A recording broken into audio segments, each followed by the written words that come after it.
Name salary DA percentage, DA amount, HRA percentage, HRA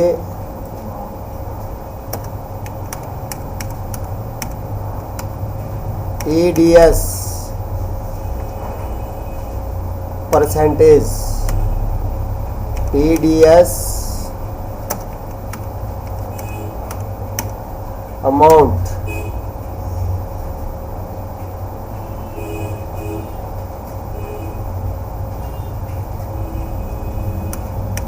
net salary. Salary का spelling तो सही लिखो यार। नाम बोलो जी अपना। राम किशन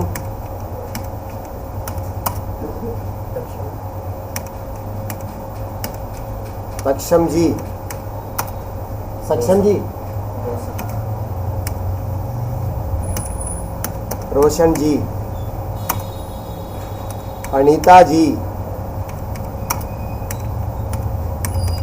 कनिका जी,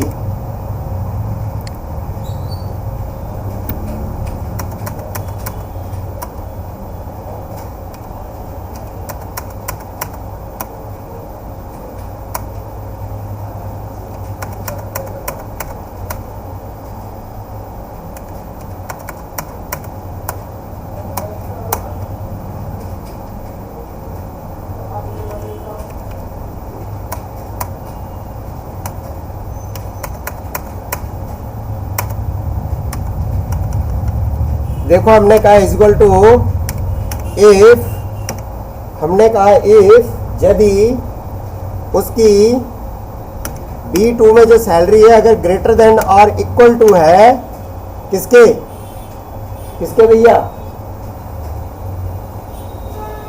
किसके भैया, 2 लाख के।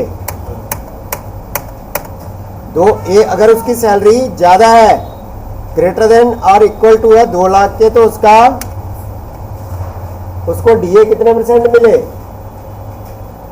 15% उसको DA मिले। DA पता है ना क्या होता है, महंगाई भत्ता, भत्ता बोलते हैं इसको वैसे, ठीक है। फिर यहाँ पे मैंने क्या कहा, मैंने कहा इफ यदि उसकी सैलरी, हमने क्या कहा, उसकी सैलरी B2 ग्रेटर देन और इक्वल टू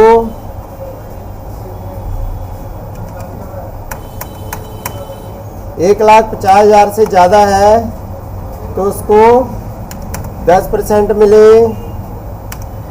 ठीक है। अभी परसेंटेज कम ज़्यादा हो सकता है, डिपेंड करता है, आपको मेन फार्मूला समझ आना चाहिए, ठीक है ना, बाकी परसेंटेज तो चेंज हो जाएगी। फिर आपने क्या कहा, इफ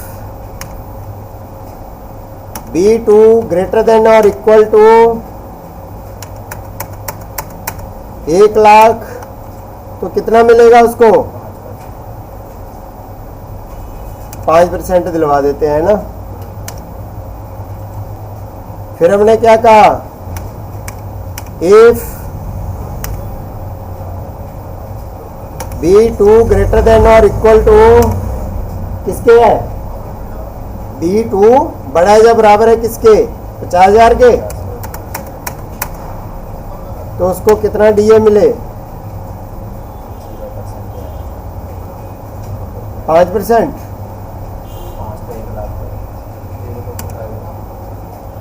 5% या 4%, ठीक है, समझ गए ना बात। अब उसके बाद क्या है, अब यहाँ पे कम कर दो सैलरी, 10,000 कर दो, ठीक है। और फिर हमने क्या कहा, इफ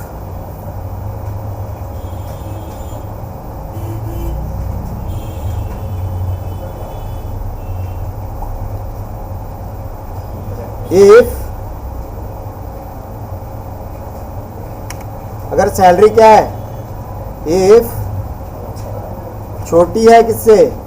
10,000 से। तो क्या मिले? 0%। ठीक है। अब जो भी कंडीशन लगानी है इस तरह से लगा सकते हैं, खाली ग्रेटर देन की लगानी है तो वही लगा सकते हैं, जरूरी नहीं छोटी भी लगानी है। B2 तो यहाँ पे क्या आ गया? 4% आ गया। कंट्रोल D किया तो सैलरी के हिसाब से जिसकी जो सैलरी होगी उसके हिसाब से क्या दिखेगा? आ जाएगा। हाँ, अब इसका अमाउंट निकालना है तो इक्वल टू C2 नहीं बाबा, B2 में जो टोटल सैलरी है उसको मल्टीप्लाई कर दिया। किसके साथ? उसको हमने मल्टीप्लाई कर दिया किसके साथ? हाँ, डीए की परसेंटेज के साथ, तो उसका यह आ जाएगा। फिर इसी तरह से क्या होता है? HRA आपको पता है ना, हाउस रेंट अलाउंस बोलते हैं इसको। जिनकी गवर्नमेंट जॉब होती है तो उनको मिलता है ना, घर मिलता है रहने के लिए। जो प्राइवेट भी अच्छी कंपनी में होते हैं तो उनको भी मिलता है। तो यहाँ पे हमने क्या किया? Equal to if B2 greater than और इक्वल टू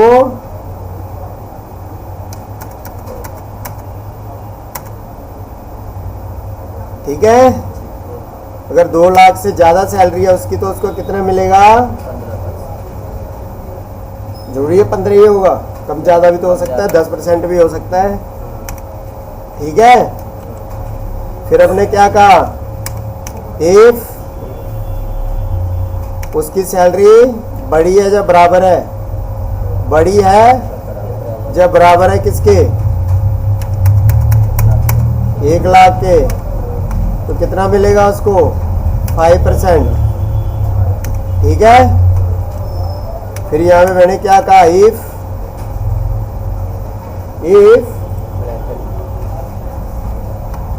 B2 if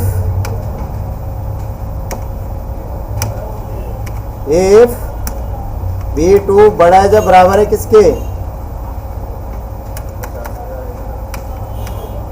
50,000 के। 50,000 के तो कितना % मिले उसको?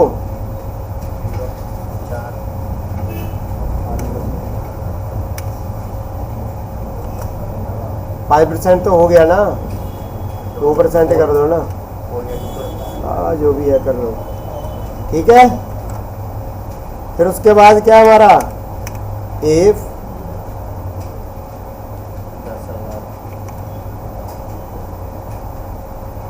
B2 लेस देन है 50,000 तो क्या मिले? 0%। यही है ना बात? क्या गलती कर दी यहाँ पे? यहाँ पे ये नहीं लगाया डबल कोट, और इफ B2 नहीं लगाया यहाँ पे, और यहाँ पे मैंने सही तो है, यहाँ पे 2% के ऊपर डबल कोमा है, अरे बीच में लगा दिया भाई साहब। ठीक है। तो इस तरह से कोई भी कंडीशन लगा सकते हैं, बाकी जब सही लगानी होती है तो वो तो आप देख के लगाओगे। अब यहाँ पे क्या किया? इक्वल टू, इसको मैंने मल्टीप्लाई कर दिया। मेन आपको मेथड समझ आना चाहिए, बाकी रेट तो आपको पता चल ही जाएगा। ठीक है ना। अब TDS निकालना है तो TDS भी इसी तरह से निकालेंगे। क्या करेंगे? इक्वल टू इफ अब यहाँ पे मैंने क्या कहा? मैंने कहा इक्वल टू इफ B2 बड़ा है या बराबर है किसके?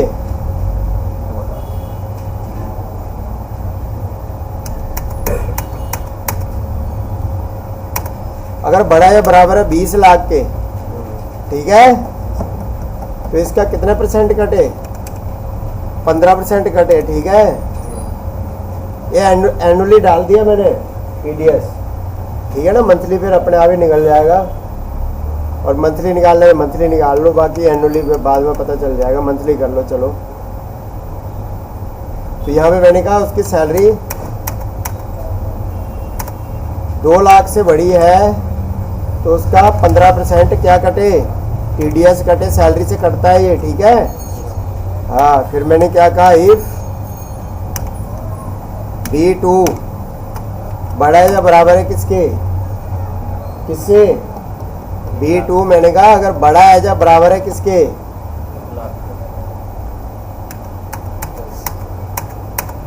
1 लाख के, तो कितना कटे है, 10% काट दें, चलो 10% काट देते हैं, आपकी बात बड़ी कर देते हैं, ठीक है। फिर उसके बाद मैंने क्या कहा, इफ लगा दिया इफ। फिर क्या किया हमने, B2 कहा, फिर क्या कहा, बड़ा है जब बराबर है किसके, 50,000। हाँ, वैसे 58,000 होगा ये, चलो कोई नहीं, 50,000 लगा, 50,000 के, ठीक है। तो कितना कटे, यहाँ पे 7% लगा लो, समझ गए ना, एग्जाम्पल बता रहा हूँ आपको, रियल है नहीं ये, रियल फिर मैं तुम्हें सर्च करके अभी गूगल में बता दूंगा, ठीक है ना। इफ B2 बड़ा है जब बराबर है किसके, 3 लाख कितने तक होता है, 3 लाख 25,000 के लगा दें, 25,000 के, तो कितना कटे, मैंने कहा इफ B2 बड़ा है जब बराबर है 25,000 के, तो कितने % कटे, कितने % कटे, 5%।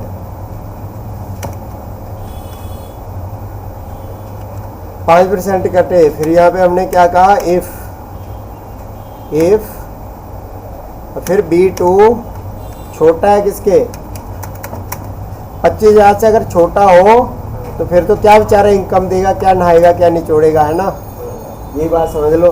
तो फिर उसका टैक्स कितना लगेगा, 0% ही होगा।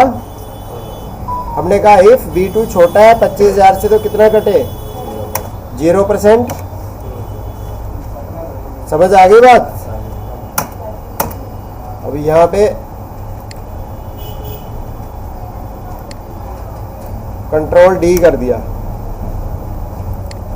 अब यहाँ पे TDS अमाउंट निकालना है, तो इक्वल टू B2 में जो सैलरी है टोटल वो मल्टीप्लाई कर देंगे इसके साथ, एंटर करते ही आंसर आ जाएगा। यहाँ से कंट्रोल के साथ D किया और यहाँ से नेट सैलरी निकालनी है।